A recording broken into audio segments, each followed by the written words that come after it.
everybody. So what we're doing today is we're going to do a segment here. I'm going to call it Rock Guys Attempt to Play Jazz. That'd be me. I'm a rock guy, and I dabble in jazz. I dabble in all of the different disciplines. But the reason I'm talking about this today is because there's a very popular progression in jazz. It's like one of the core progressions. It's called the 2-5-1. It's like the core of jazz, just like 1-4-5 would be the core for rock. And I don't think that most rock guys ever really take the time out to like work on, well, how do I play over 2-5-1? Because it's rather different than when you would play over 1-4-5. Now, while I'm throwing all these numbers around for the folks at home who don't understand what I'm talking about, let's take a second. So we're going to do 2-5-1 in C. So I'm going to show you how that works. So inside a key, you're going to use the major scale, in this case C, and each note in the scale, each degree in the scale is numbered, right? So C is 1, D is 2, E is 3, F is 4, G is 5, A is 6, B is 7, and then we're back to the root. So what happens is each one of those degrees in the scale has a chord assigned to it. The root chord is always a major. The 2 chord is always like a minor 7. So the D, second note. E, the 3 chord would be a minor 7. The 4 chord is like major 7. The 5 chord is major or dominant 7. And then the 6 chord is minor. And then the 7 chord is like diminished. But you could get away with playing minor in there too. People do that all the time. So what's happening here is if we say we're going to do a 2-5-1 in C, we're going to say to ourselves, okay, well the second note in the C major scale is D, and we know that the second note in any major scale, the chord represented is a minor or minor 7. So we're going to play D minor 7, and then the 5, so 2-5. So now we're going to go 1, 2, 3, 4, 5, and the 5th note in the C major scale is G. The 5th is always represented by a major or a dominant 7th. And then we're going to go back to the 1 chord in this case, which is C, right? Because we're in the key of C. It's going to be the 1, so we could play C major 7, C7. They kind of all work together, right? What ends up happening, unlike a 1-4-5, where if we were in a 1-4-5 in C, it would be C, 1, 2, 3, 4, F, and then 1, 2, 3, 4, 5, G. In rock, we tend to be right on top of the key. Not all the time, but most of the time. What I mean by that is if we're going to do a groove in C, you're pretty much going to solo, in this case, some kind of C.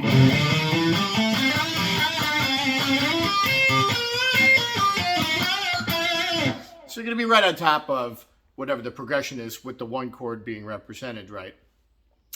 In jazz, and again, I'm a rock guy playing jazz, but jazz rarely is ever on top of whatever the first thing they're playing, because whatever the first thing they're playing generally isn't the key. That's the thing about jazz that's really cool. They sometimes never even play whatever the root of the key is. They play all around it, and that's what makes it so much fun. I think as a player, it's a total challenge. So I'm going to give you some ideas. So in a 2-5-1, you're going to go...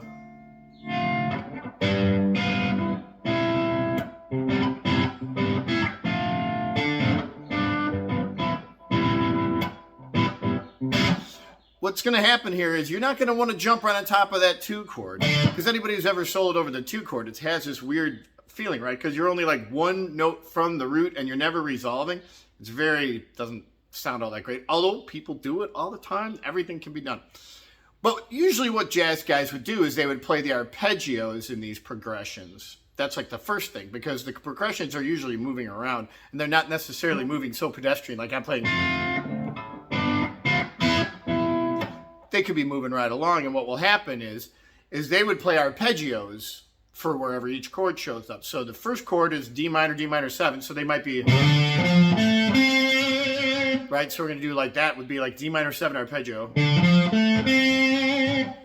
And then they would go to the G, or the G7, right? And then you could do that arpeggio would be... There's about a bunch of different ways to do it.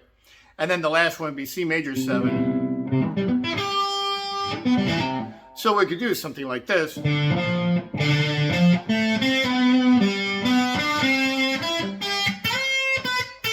So here's D minor 7, and then I did G major, well, G7, G major, and then I went to a C major. Right, so we did the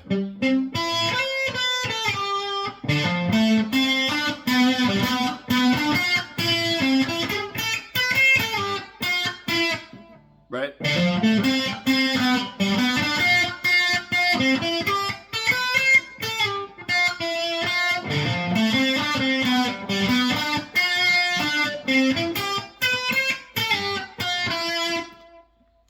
What that would then sound like if we had a backing track, and lo and behold, we have one.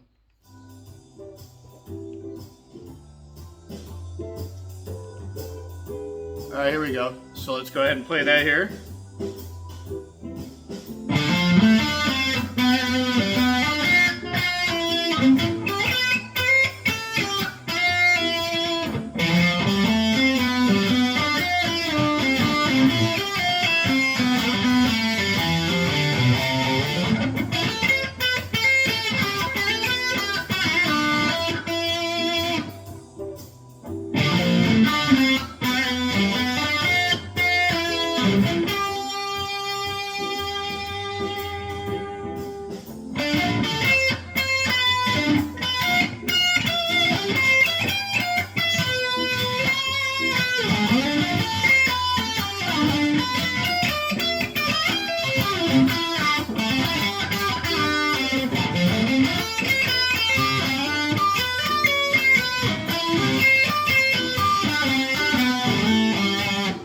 Anyway,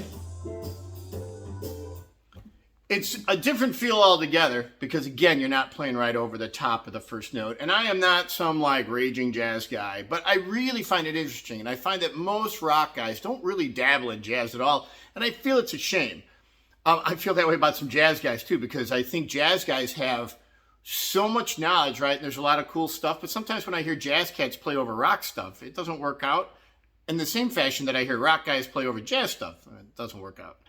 But I think by rock guys learning a little bit more about how it works, you can actually apply those types of things to what you're doing in rock, right? So maybe everything in rock we're doing a 1-4-5. Maybe the next time, even though the chord is 1, maybe you'll play something over the 3 chord, something. Try to mix it up. But this is like a simple thing to do because a lot of progressions in jazz, as I was talking about, they tie a lot of these together. They might do something like C, like they'll do the C, the 2-5-1. Then change it to now to go to a 2-5-1, a B flat. And back up.